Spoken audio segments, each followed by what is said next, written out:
Tapat, matatag at maaasahan balitang tama at totoo lamang dito sa Pilipinas Network. Magandang araw sa ating mga kababayan sa Pilipinas at sa buong mundo. Huwag kalimutang pusuan ang video, sumubaybay at pindutin ang batingaw upang lagi kayong updated sa balita. Simulan na natin. Isang madugong araw ang sumalubong sa hilagang kanlurang Pakistan matapos ang magkasunod at marahas na pag-atake ng mga rebelde.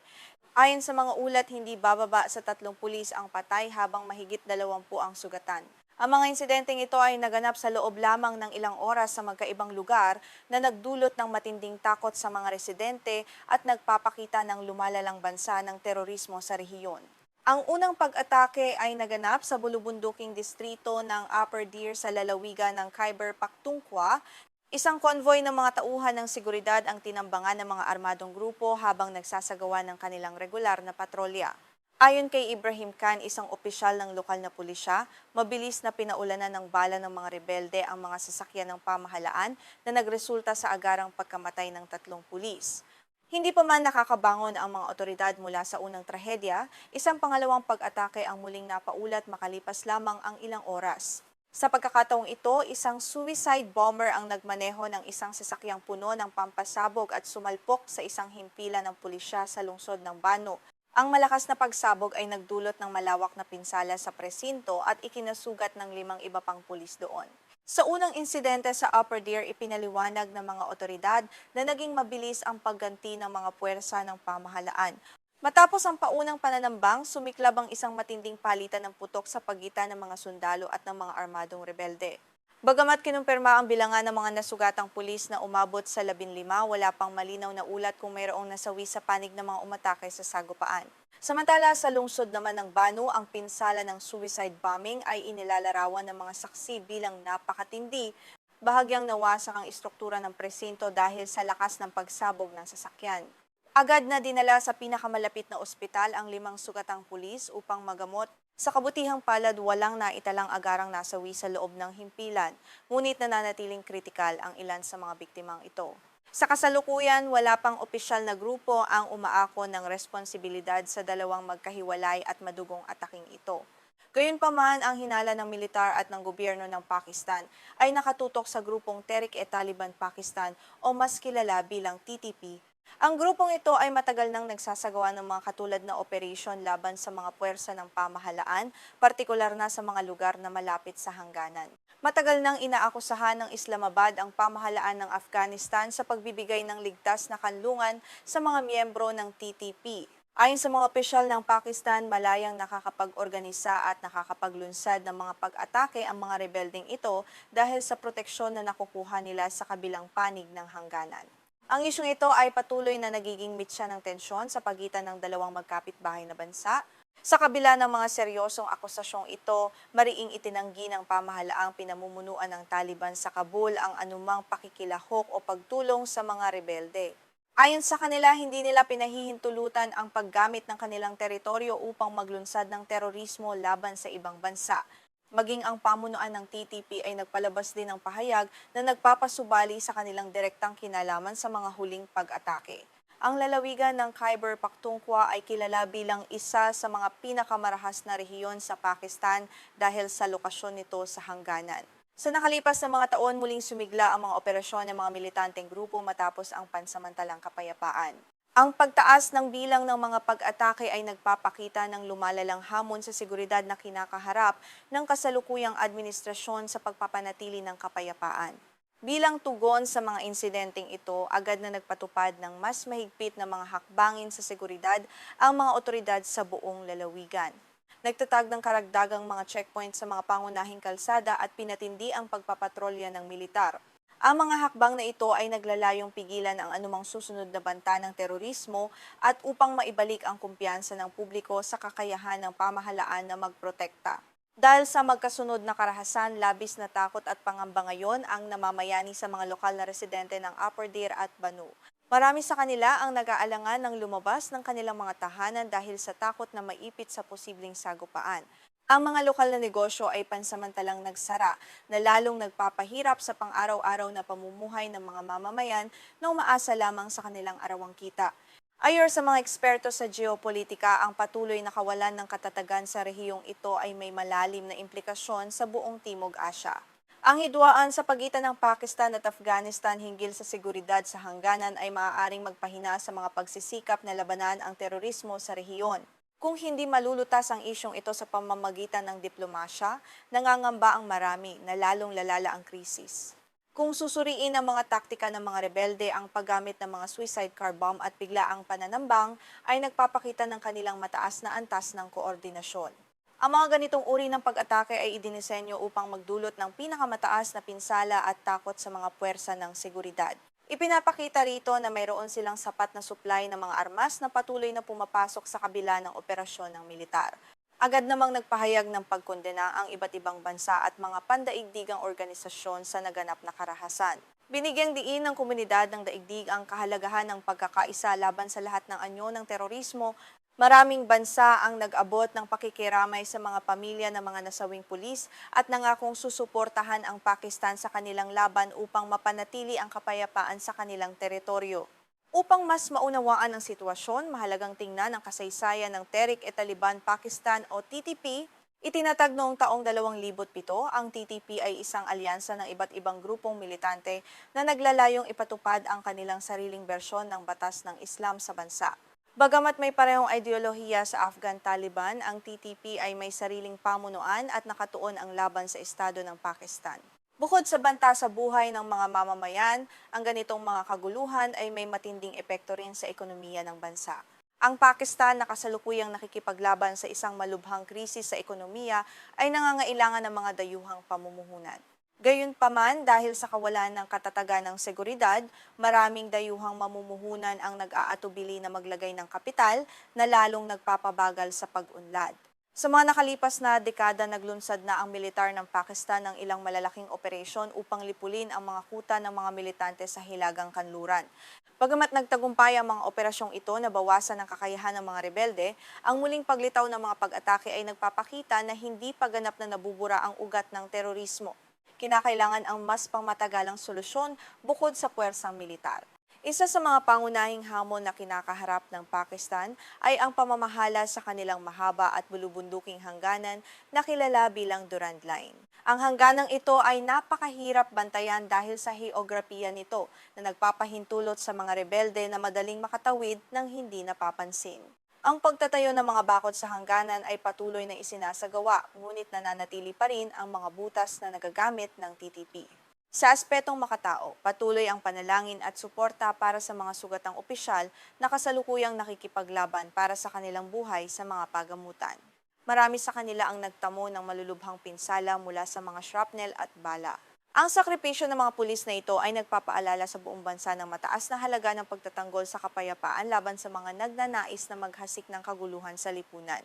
Sa pagtatapos ng ating balita, nananatiling alerto ang buong bansa sa susunod na mga hakbang ng pamahalaan at militar ng Pakistan.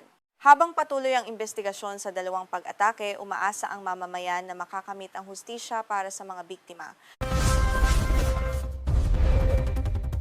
Nangangamba ang bansang Pakistan na tuluyang makaladkad sa isang mapanganib na giyera matapos ang sunod-sunod na palitan ng pag-atake sa pagitan ng Saudi Arabia at mga rebeldeng Houthi sa Yemen. Sa isang opisyal na pahayag, muling pinagtibay ng Islamabad ang kanilang matatag na pangako sa ilalim ng kasunduang depensa sa Riyadh sa kabila ng tumitinding tensyon. Noong nakaraang Setyembre, nilagdaan ng Pakistan at Saudi Arabia ang Strategic Mutual Defense Agreement o SMDA. Sa ilalim ng kasunduang ito, ang anumang armadong pag-atake sa isa sa kanila ay ituturing na pag-atake laban sa parehong bansa. Ang kasunduang ito ang nagsisilbing pundasyon ng kanilang malalim na ugnayang militar at pang-ekonomiya na ngayon ay nahaharap sa isang napakabigat na pagsubok dahil sa banta ng digmaan. Ang matapang na pahayag na ito mula sa Pakistan ay kasunod ng pagkondena ni Prime Minister Shehbaz Sharif sa mga huling serye ng pag-atake gamit ang ballistic missiles ng grupong Houthi laban sa kaharian ng Saudi Arabia. Nagbabala ang punong ministro na ang mga ganitong irresponsableng aksyon ay may malaking potensyal na magdulot ng matinding kawalan ng katatagan sa buong gitnang silangan na kasalukuyan ng marupok. Ang pinakamalaking ikinababahala ngayon ng Islamabad ay ang posibilidad na palawakin pa ng mga Houthi ang kanilang operasyong militar na maaaring direktang magpuwersa sa Pakistan na pumasok sa labanan. Kinumpirma ng mga opisyal ng Pakistan na mayroon na silang mga sundalong nakatalaga malapit sa hangganan ng Saudi Arabia at Yemen. Kaya naman napakataas ng tsansa na sila ay direktang maapektuhan kapag sumiklab ang kaguluhan. Bukod sa banta sa kanilang mga sundalo, labis ding inaalala ng Pakistan ang magiging epekto ng sigalot sa malayang paglalayag sa Red Sea. Ang rutang ito ay isang napakahalagang daanan ng pandaigdigang kalakalan kung saan lubos na umaasa ang Pakistan para sa kanilang ekonomiya. Kung magpapatuloy ang krisis, mapipilitan ang Islamabad na mamili sa pagitan ng diplomasya o ang direktang pakikialam na militar sa rehiyon. Samantala, nagpahayag ng kahandaan ng leader ng mga Houthi sa Yemen na si Abdul Malik al-Houthi na higit pang paigtingin ang kanilang pakikipaglaban sa Saudi Arabia. Nasupay ng utaling anong pakikipaglaban sa Saudi Arabia, kasunod ito ng kanilang magkasunod na pag-atake sa mga paliparan ng bawat isa. Ayon sa mga eksperto, ito na ang pinakamalalang krisis at pagkasira ng tigil putukan mula nang maitatag ang kasunduan para sa kapayapaan noong 2022. Patatandaang noong ika-12 ng Hulyo, naglunsad ng marahas na airstrike ang mga fighter jet ng Saudi Arabia laban sa Sana'a International Airport na kontrolado ng Houthi. Ang hakbang na ito ng Saudi ay nagdulot ng malaking pinsala sa infrastruktura ng paliparan at naghudyat ng muling pagbabalik ng marahas na labanan na nag-alis sa pag-asa ng marami na magkakaroon ng pangmatagalang kapayapaan sa naghihirap na bansa. Bilang ganti, makalipas lamang ang isang araw nagpakawala ang mga rebeldeng Houthi ng mga ballistic missile at mga drone na may pampasabog patungo sa Abha International Airport sa Saudi Arabia. Inihayag ni Abdul Malik al-Houthi na ang kanilang naging aksyon ay panimula pa lamang at maituturing na isang katamtamang tugon kumpara sa lawak ng pinsalang tinamo ng kanilang paliparan dahil sa pambobomba ng mga puwersang Saudi. Nagbanta rin ang pamunuan ng Houthi na kanilang pupunyahin ang mga pasilidad ng langis ng Saudi Arabia sa mga susunod na araw. Ang babalang ito ay nagdulot ng matinding pangamba sa buong mundo dahil sa posibleng pagtaas ng presyo ng krudo at pagkaantala ng supply ng enerhiya. Para sa Pakistan, ang anumang pinsala sa ekonomiya ng Saudi ay direktang makakaapekto rin sa kanilang sariling katatagang pinansyal. Upang maunawaan ang lalim ng isyong ito, kailangan tingnan ang kasaysayan ng ugnayan ng Pakistan at Saudi Arabia. Sa loob ng maraming dekada, ang Riyadh ay nagbigay ng bilyon-bilyong dolyar na tulong pinansyal at pautang sa Islamabad upang isalba ang kanilang ekonomiya. Sa kabilang banda, ang Pakistan naman ang nagbibigay ng suportang militar at pagsasanay sa mga sundalong Saudi na nagpapatibay sa kanilang alyansa. Dahil sa kasunduang SMDA, nahaharap ngayon ang pamahalaan ng Pakistan sa isang napakahirap na desisyon.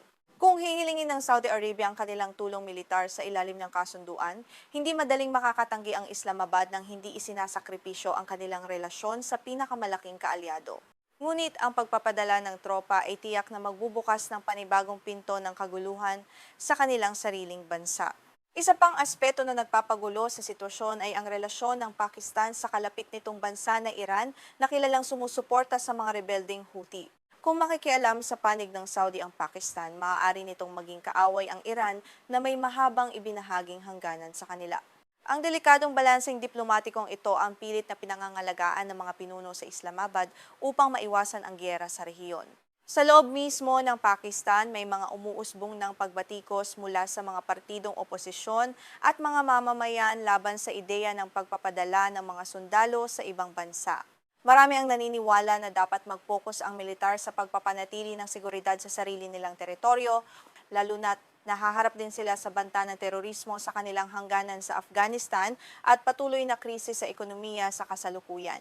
Ang nagaganap na labanan sa pagitan ng Saudi Arabia at Houthi ay hindi lamang lokal na issue, kundi bahagi ng mas malawak na proxy war sa pagitan ng Estados Unidos at Iran. Ang suporta ng Amerika sa Saudi at ang tulong ng Iran sa Houthi ay nagpapakita kung paano ang maliliit na sagupaan ay madaling sumiklab at maging isang pandaigdigang krisis na magpapakilo sa mga pinakamalakas na puwersang militar sa buong mundo. Ang banta sa mga daungan at ruta ng barko sa Red Sea ay nagdudulot din ng matinding sakit ng ulo sa mga negosyante sa buong Asya. Dahil sa takot sa pag-atake ng Houthi, maraming kumpanya ng barko ang pumipili ng mas mahahabang ruta sa paligid ng Afrika. Ito ay nagreresulta sa mas mataas na gastos sa transportasyon at pagkaantala ng mga produkto na nagpapataas naman sa inflasyon sa mga bansang tulad ng Pakistan. Sa kabila ng mga banta ng digmaan, patuloy ang panawagan ng United Nations at iba pang mga bansa para sa pagpapanumbalik ng kapayapaan at pag-iwas sa karahasan. Nagbabala ang mga diplomat na ang muling pagbabalik ng malawakang labanan sa Yemen ay magpapalala lamang sa nararanasang krisis ng mga mamamayan doon na matagal nang nagdurusa dahil sa kakulangan sa pagkain, malinis na tubig at mga pangunahing serbisyong medikal. Ang kasunduang tigil putukan noong 2022 ay nagbigay sana ng maikling panahon ng kapanatagan sa mga sibilyan sa Yemen, ngunit ang huling serye ng mga pag-atake ay tila tuluyan ng sumira sa pag-asang ito. Ang pagkawasak ng mga paliparan ay nagpapahirap din sa pagpapadala ng mga tulong pang-humanitarian mula sa mga pandaigdigang organisasyon na nagnanais na sumaklolo sa mga biktima ng digmaan. Ipinapakita ng mga ulat ng intelihensiya na ang mga Houthi ay nagkaroon ng mas sopistikadong mga armas tulad ng mga advanced drone at precision missiles sa mga nakalipas na taon. Ang pagunlad na ito sa kanilang kakayahang militar ay nangangahulugan na maaari nilang maabot ang mas malalayong target sa loob ng teritoryo ng Saudi Arabia, kabilang ang mga pangunahing lungsod at mga kritikal na infrastruktura ng enerhiya. Para sa mga strategies sa Islamabad, ang pinakamainam na hakbang sa ngayon ay ang paggamit ng diplomasya upang mapahupa ang tensyon. Sinusubukan ng Pakistan na makipag-ugnayan sa iba pang mga bansa sa rehiyon upang magsilbing tagapamagitan sa hidwaan. Gayunpaman, kung magpapatuloy ang mga agresibong aksyon ng Houthi, ang kanilang mga diplomatikong pagsisikap ay maaaring hindi sumapat upang pigilan ang pagtupad sa kasunduan. Sa pagtatapos, ang sitwasyong kinakaharap ng Pakistan ay nagpapakita kung gaano kakomplikado ang ugnayan ng mga bansa sa modernong panahon. Ang isang kasunduan na naglalayong magbigay ng seguridad ay maaari palang maging mitya ng pagkakasangkot sa isang malaking giyera.